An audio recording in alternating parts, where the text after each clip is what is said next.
I'm working now on a book called The Sympathetic Man, which is an attempt to talk about some elements of what is considered mind control.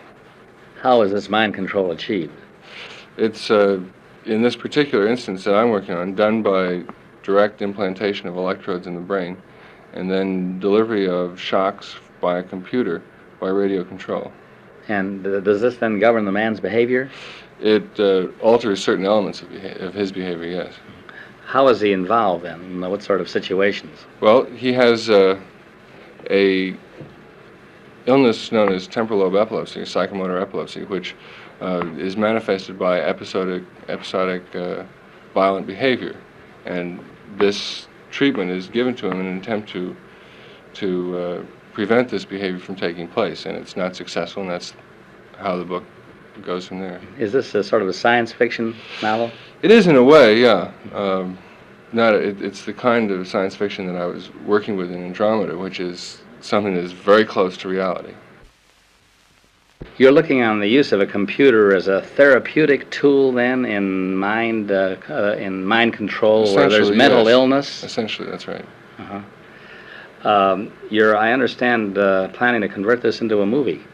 That's right. It's a very exciting project for me, and I expect to try and direct this thing.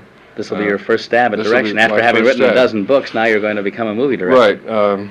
It's the kind of thing I think where, it's like everything else. Sooner or later, you have to do your first, and I think this is what I'll make my attempt with. Isn't another one of your books being cast for a movie right now? That's right. The Andromeda Strain is by now finished shooting and is being edited, but I have a book called Dealing, which I wrote with my brother, which is being cast at Warner Brothers from a screenplay that I wrote. What is this about? It's about a college student who travels back and forth from Boston to San Francisco, dealing in marijuana.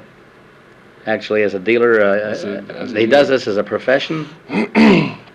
No, he does it for the kinds of reasons I think that make sense to somebody who's 19 years old, which are, not really he does it kind of as a way to have vacations and as a way to keep moving around, and doesn't take it terribly seriously, the way I think many people who are involved in this kind of thing in that age group also do not take it terribly seriously. What attitude towards marijuana does this book project, and will the movie project? The book projects the attitude that I think is the kind of hardest-nosed medical attitude that you can take at this time, which is that there is, so far, no evidence that this is a serious drug. And every study that has been done so far seems to indicate that it's a remarkably mild and benign drug. This isn't a popular concept or stand to take as far as the law enforcement officers are concerned, or a large segment of the general public, is it? That's right. It's not at all.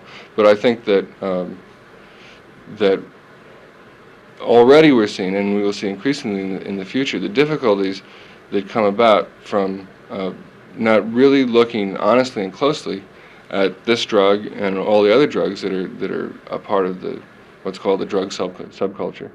And making distinctions where those distinctions have to be made. In other words, marijuana is a very different kind of proposition from LSD or other hallucinogenic drugs, very different proposition from hard drugs, narcotics, very different proposition from the severely addicting drugs like amphetamines and barbiturates. All you can say now is that no study yet has demonstrated this. Doesn't mean that the day after tomorrow there won't be a study which shows it conclusively, and everybody who thinks as I do is going to have to perform an enormous about-face. That's the kind of thing that's always true in science, which is to say that you can never prove a theory. If my theory is that marijuana is harmless, I can never prove that. All you can do is disprove it or collect a increasing body of evidence which seems to go along with it, but there's no way to prove it. Mm-hmm.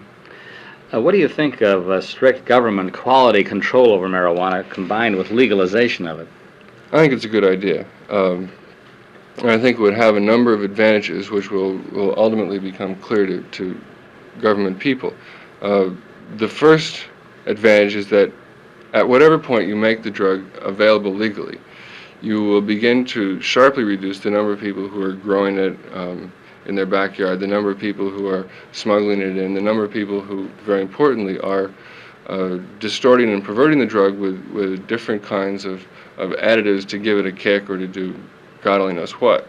There are very disturbing reports that constantly circulate around, for example, that some kinds of marijuana are being given additives such as strychnine to produce a little extra kick. Now, nobody is in a position to know, but if this is true, it's an enormously serious proposition. What happens is if the government legalizes it and somebody like a tobacco company begins to market it, at that point you can begin to restrict the sale. It doesn't mean you restricted use, but you will restrict it somewhat.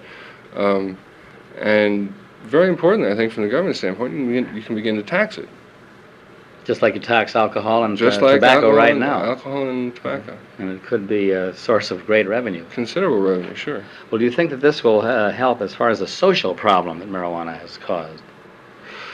I think it will. I think that as I talk to young people, you're seeing a number of things going on. One of them is that there are terrific social pressures on very young people in their early teens and even below that to begin experimenting with drugs. And even if these kids don't want to do that, the pressures from the people around them, and at that age they're very susceptible to peer group pressures, will push them into it.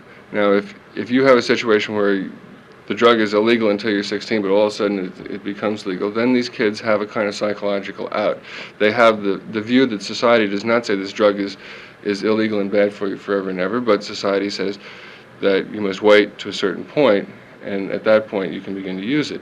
Very different kind of proposition. Another kind of thing that I think will go on in this sort of circumstance, as I said before, is that you'll get a better quality of drug available.